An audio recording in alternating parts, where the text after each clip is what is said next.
Rob Lowe on his new movie and his latest book, The Bad Dating Habits Costing You a Second Date. The Fashion Police named their best and worst from the Golden Globes. Welcome to Life Love Shopping. I'm Andrea Jackson. And I'm Michelle Yarn. And you know, everybody's talking movies right now. It's awards season. And we've got your rundown of some of the indie films that are out right now that you should catch. And how about this? If you've made a New Year's resolution to keep fit, you're going to stick around to watch the show because there's some huge cash in it for you. $100,000. Talk about motivation. Yeah, exactly. I think you'll be good with this one. You might be able to stick with it. All right, here we go. Do you find yourself staring at the clock at work as the time slowly creeps by? We've all done it, right? You might be surprised to hear that being bored at work might be a good thing. New research revealed boredom might actually be a booster for creativity, especially if your job leaves room for daydreaming. When we're bored, we search for stimulation, cue imagination. New research revealed boredom might actually be a booster, and daydreaming is good for the mind. It gives your memory the mental workspace it needs to allow the brain to juggle multiple thoughts at once. Think of it as a multitasking workout for the mind. How and where the creativity is used depends on the daydreamer, and most of the time it doesn't drift into your work life. So it's good for the brain, but not so good for your employer. This is true. So if you can possibly turn that around and work it to your advantage, you might see a promotion in your future. Sounds good to me. Well, if you're single and you are not loving it, it could be thanks to some of your bad dating habits. So here are some of the worst offenders, okay? Starting with checking your phone constantly. When you're on a date, don't do it. It's a signal to your guy that he doesn't have your attention and you're just not that into him. Scanning the room. Okay, when women do this, it's usually because we're a little bit nervous or maybe we have a short attention span. But if your date notices you constantly scanning the room, he's going to think you are bored. And also talking too much. Some of us try to avoid awkward pauses in the conversation, so you try to overcompensate by chatting nonstop. But if you do this, he's going to think you're self-absorbed. So instead, you should ask him questions about himself and then let the conversation naturally flow. Yeah, and I think revealing too much about yourself on the first date is a big no-no. A friend of mine did the online dating thing, which she really didn't want to do. She went out with a guy, first date, not kidding. Second sentence out of his mouth, I have cancer. Really? Okay, well, that wasn't in the profile, but here you go. And how are you supposed to react to that? Oh, so how long do we have for this date? I don't know. Like, that's so awkward. 3 to 6 months, or are we talking a shorter amount of time? Target is at it again, bringing the designer duds we gals can afford, we regular gals anyway, and Elle magazine just published the first look from this collection. Check it out. Target's teamed up with designer Prabal Gurung to release this amazing collection next month, and fashionistas are predicting another sellout situation like the Missoni for Target collection. Shoppers will be treated to bright, fun colors at wallet-friendly prices. It's a girl's dream, I'm telling you. Dresses, tanks, sweaters, shorts, shoes, and accessories. Prices for the basics start around $15 and max out to about $40. The most expensive piece in the collection is a $200 leather jacket, so get your wish list ready. The line hits Target stores all over the country February 10th. And I've noticed something different with Target nowadays. Because of that Missoni collection selling out, they have now put a limit on the number of items that you can buy to prevent people from buying them out and then reselling them on eBay. Yeah, and it makes it feel more exclusive too, so I bet people will rush even further. I think that's a really great line, though. I love the colors that he uses. Well, another trend right now in Hollywood is the undercut style. You might see where women shave like part of their hair on the side and then the rest is long. Okay. But we've got tips to pull off the look without having to take a razor to your head. So this is how you do it. Step 1, you make a deep side part. So it's going to extend just past the ear. You section it off diagonally toward the back of your head and separate that top portion with a clip. And then step 2, you apply mousse to the bottom section and blow dry it back. So you want to pull it to the side using a boar bristle brush, and that's going to keep it really tight and neat as you braid it. And then you lightly spritz it with hairspray. Step 3, you apply a smoothing cream, and then you take a vertical section just behind the ear, and you're basically going to create cornrows like you see here all the way around the head and secure it with an elastic at the end. That's Kesha rocking the look there. And then step 4, release that top section, apply a dry shampoo, and you'll get some added texture. The Golden Globes rocked Tinseltown earlier this week, but who were the shining stars of the red carpet? Revealing his top picks is celebrity stylist George Katsiopoulos. Thank you for joining us, George. Hey, Andrea. Thanks for having me. So tell me, what did you think were the best moments from the Golden Globe Awards? Well, I absolutely loved Jessica Chastain and her custom Calvin Klein collection. I think it was absolutely beautiful. I loved the plunge. I loved her bare back. It's definitely one of those looks that you're either going to love or hate. I loved it. I think she looked fabulous. I also liked Nicole Kidman in this gorgeous black Alexander McQueen. You know, when Nicole brings it, she certainly brings it. Amy Adams, she does. Amy Adams in this beautiful blush mermaid gown, old Hollywood glamour. She looks like kind of a modern Barbie doll. I love it. Anne Hathaway in this white Chanel is also quite fabulous. We saw lots of cutouts as well, Emily Blunt and Michael Kors. And red was another big trend on the red carpet.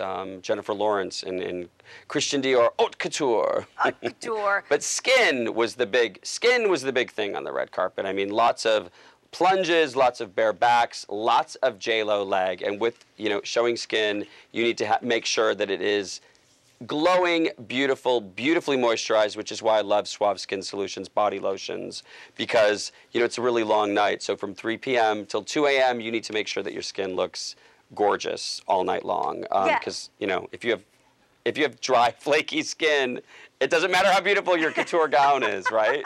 Tell us about the makeover contest that you've got going on. Give us some more information about that. Oh, it's the sweepstakes, and it will end today, but it's at the Facebook page for Suave Beauty, and it's you can win products, and then there's a sweepstakes to win product for the entire year and $1,000 cash, and then you also can look at my style tips on the Facebook page. Okay, and speaking because everybody loves free stuff, even if you're a celebrity. Celebrities love free stuff. Everyone loves free stuff. Yes, and speaking of style tips, what are the trends you're going to see this year, or what will we see this year coming off the red carpet? I think definitely, you know, winter whites were really big for the spring collection, so I think we're going to see, you know, obviously that's a no-brainer, but lots of ethereal whites. Black and white was a big trend for spring. I think that will be coming off of the red carpets. Bold color, like lots of hot shades like these reds that we saw. Those will be on the red carpet. Sheer veiled looks, another big trend. George, thank you. For more info, all you need to do, head to our website, lifeloveshopping.com. So you've got your winter beauty routine in check. Now here are some must-haves to keep you looking and feeling your best. First off, an in-shower exfoliating body butter, because the cold weather takes a serious toll on your skin. So if you pick up a great body buffer, it's going to exfoliate while adding some moisture, so you don't need to apply any lotion once you get out of the shower. Also, a deep conditioning treatment. Since curly hair tends to get extra dry, you can go beyond moisturizing shampoos and conditioners and use a deep treatment every other week. And also a daily facial moisturizer. If you're not already doing this, make it a daily habit for the rest of your life. Your skin will love you for it, especially during the dry, cold winter months. Now, you fell in love with this guy in the 80s, and there's no doubt you still love him today. Let's just send it over to Rachel Kay. He's writing a second book starring in a Lifetime movie and miniseries, and we are lucky enough to have some of this Heartthrob's Actors Time. Welcome, Rob Lowe. Thank you for having me. We are so glad to have you. Now, you play prosecutor Jeff Ashton in the Lifetime original movie, prosecuting Casey Anthony. So you got to tell me, what drew you to this film? Well, the movie is the story of Jeff Ashton, the prosecutor who gave 30 years of his life fighting for little victims like Caylee Anthony. And the guy had a perfect record going into the trial, 12 for 12 in death penalty cases. First guy ever to use DNA to get a conviction. And this was the last case he was going to try. And he lost it. Well, what did you do to prepare? I mean, this trial was almost 2.5 months long, plus all of the pre-trial stuff. I mean, did you watch all that coverage? Did you get to meet Jeff, or what? Well, when the trial was going on, I definitely followed it because I watch probably more cable news than a human being should be allowed to watch. And so you couldn't miss it. But I did not know the minutia. I didn't follow the day-to-day testimony. You know, I wasn't watching Nancy Grace. That wasn't where I was at with it. But so I learned a lot when I had to research playing Jeff. I was shocked at the verdict, like everybody else. I never saw it coming. And when you see the movie, you really live the fact that these prosecutors had no idea they were losing this case. None. Yeah, that's definitely the shocking part. I mean, everybody was shocked, like you said. Now, you're also portraying Ulysses S. Grant in a new miniseries. You're on The West Wing and Parks and Rec, where you play these really political characters. All right, what is it about you and all the politics? You know, it's funny. I love history. I love American history. I learned last year that my 5 times great-grandfather was at the Battle of Trenton with George Washington. Wow. Which I went, aha, that makes sense. And it all sort of comes, I get why I am the way I am now. Now, if you ran for a political office, or would you ever want to run for a political office, what position would you want to run? Well, you know, I do love politics, and I do love the process, and I'd love at some point in my life to give back to a country that I love and that's given me and my family so much. But the state of politics is such a train wreck right now. I just don't know where I would ever fit into this kind of partisan bickering. If you ran for an office, I think you would have a pretty good chance of winning. Everyone just loves you. Well, if I ever do, you'll be my first phone call. You got it. I'll need you to volunteer. You got it. We'll put your campaign on our show, Life, Love, Shopping. Well, your second book, Love Life, that's due out this year. And can I assume it's about love life? Are you going to be kissing and telling here? It's a pretty sprawling book, but I'm halfway through, and I'm pretty happy with it so far. I don't want to jinx anything because I could have writer's block tomorrow, and then the whole thing would be a disaster. I highly doubt that. You have a very full life, and I'm sure a lot to write about. Well, we're very much looking forward to that book. Thank you so much, Rob. Prosecuting Casey Anthony premieres on Lifetime, Saturday, January 19th. What a sweet guy, right? Love him. And he also told Rachel, like, I loved him on Californication. Yes. He played Eddie Nero. It was kind of like a Brad Pitt type. Yeah. He told her that his character will be returning this season for the new season. So we're excited about that one too. I'll brag a little bit here, but I did get to work with Rob Lowe on The West Wing. I was playing a TV producer, and so it was Rob Lowe and Martin Sheen, and he was as nice and handsome as can be. And he's a good-looking guy. Yes, yes. Well, we're also going to share Rob's views on life, love, and shopping throughout the show today. Still more to come here on Life, Love, Shopping. We've got the perfect way to keep fit and win big cash. Doing it. Details on the $100,000 motivational challenge next. And find out which movies are keeping it indie during Hollywood's biggest award season when Life, Love, Shopping returns. I have found that a lot of the cliches are true. One day at a time, you know, is a great one for me. Every day I wake up and I think, what can I do today? And if I have an answer, I do it. And if I don't have an answer, I put it out of my mind and I don't waste any time worrying about it.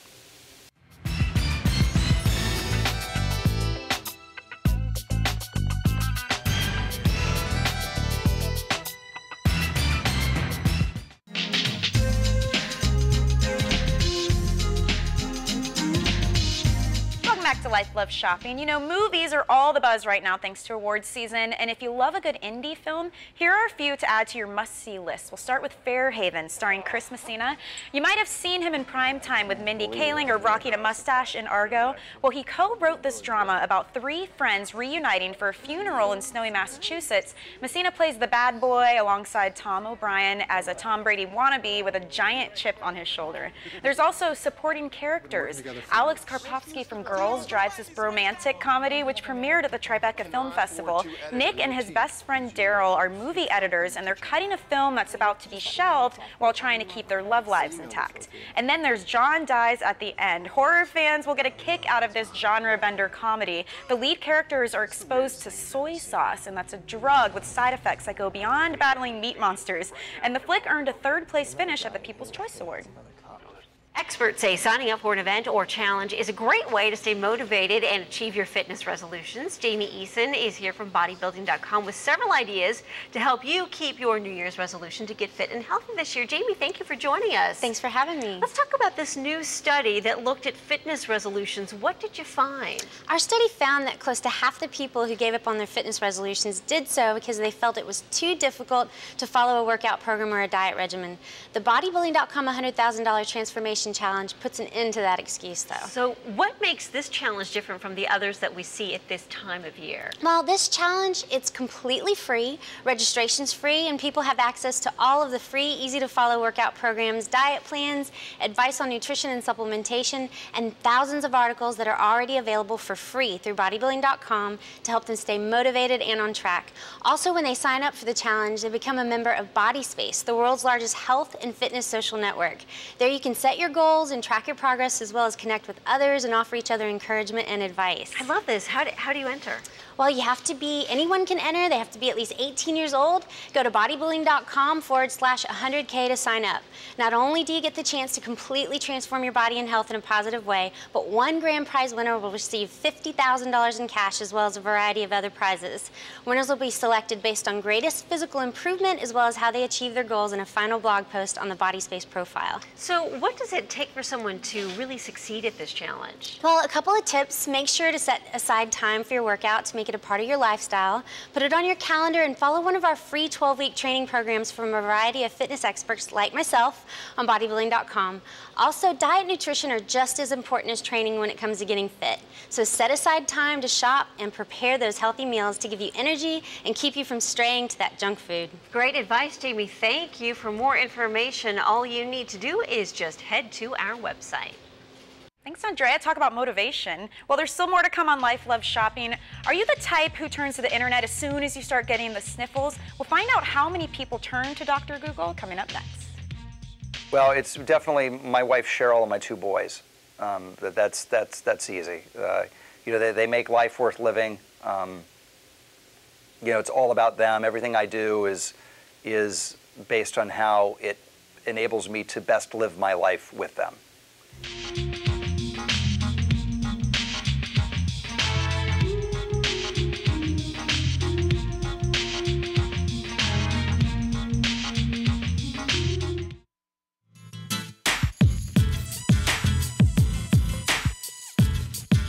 Anywhere that sells watches, sunglasses, boots, jackets.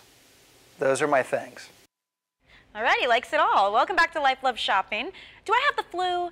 What's up with that mole? Why am I so itchy? These are all questions we used to ask the doctor, but now apparently we ask Dr. Google instead. A new study shows 35% of adults, that's me included, say they use the internet to figure out what medical condition they or someone else might have. Now, among adults who use the internet to get any kind of health information, 59% admit to this diagnostic sleuthing. And it looks like a lot of people are self-diagnosing or looking for info. 70% revealed they see a doctor or a medical professional when it comes to the serious health issues, and about 60% receive support from their friends and family, and 24% join support groups to help them cope. So, do you do this whole WebMD Google thing? Who hasn't? I know. Come on. It's scary. We've all done it. And I remember talking to my doctor about it, and he said it's really frightening because most people go online and they get really scared because they do these self-diagnostic tests, and then all of a sudden they've come up with a million different maladies that they have. It's always the worst thing. And then you start thinking you know better than the doctor because you're like, oh, well, I read it online. You know, it's scary. I did that too when I first had the baby. And it was a huge problem because in the middle of the night I'd be on my phone Googling, like, why is he crying like this? And why is he that? It's scary. You got to be careful. And it can create that snowball effect where all of a sudden it becomes much bigger than it really needs to be. If you're sick and stuck at home, you don't have to be bored. We've got some creative ways for you to pass the time and make the most of your at-home recovery. First off, watch a comedy. Laughing makes you feel good. If you're well enough, just pop in a good comedy. Laughing is actually good for your immune system. And who doesn't feel good after a good laugh? Come on, we all have our favorite comedies. Feeling stuffed up? Turn your shower into a steam room. Close the bathroom door, sit down, turn on the hot shower, relax, and breathe in the steam. It should moisten your nasal passage in your throat so that you can breathe easier. Also, take a nap. Come on, enjoy the extra sleep time. You don't have to feel guilty about an afternoon nap. Sometimes all your body needs is rest. Take advantage of the time to unplug and just sleep. A break from caffeine will also help you snooze a lot better. And last but not least, enjoy your alone time. Come on, indulge yourself. Use the time to chill solo. Take a long bubble bath or even veg out in front of the TV. Making me want to take a sick day. That's right. What do right you do now. what do you do when you're sick? That's me. I'm in bed. I like to get some magazines because I never have time to just sit around and actually leaf through a magazine. Yeah. So I like to do that and just chill out, like it says. And I think your coworkers will appreciate you for not coming in and coughing all over everything. Yeah, I when you're think sick. a lot of people feel obligated to come into work. How sick am I? Am I really that sick? Should I Yeah. come in? And you don't want to put anybody else in a bad position. Well, look but, it up on Google. See how sick you really are. But when you do come in and you're sick like that, you have the chance of infecting everybody else in the Yeah. office, and that happens. And then they'll really hate you. Yeah, and I do think it's nice too to kind of just chill out. When you're sick, you kind of feel Yeah. like you can do nothing. And like you said, sometimes the rest is all you need. Yeah. So it's a good way to go. Well, coming up Monday on Life Love Shopping, we've got the new healthy way to give your food a boost without losing any of the flavor, and the secret to looking like a Hollywood celebrity in every photo with one easy trick. You won't believe how easy this is. Okay, here at Life Love Shopping, we want to connect with you. When we're not on TV, you can stay in touch by liking our Facebook page, and you can also follow and tweet us on Twitter at Life Love Shop. Thank you so much for joining us today. We will see you tomorrow. Be good, everybody.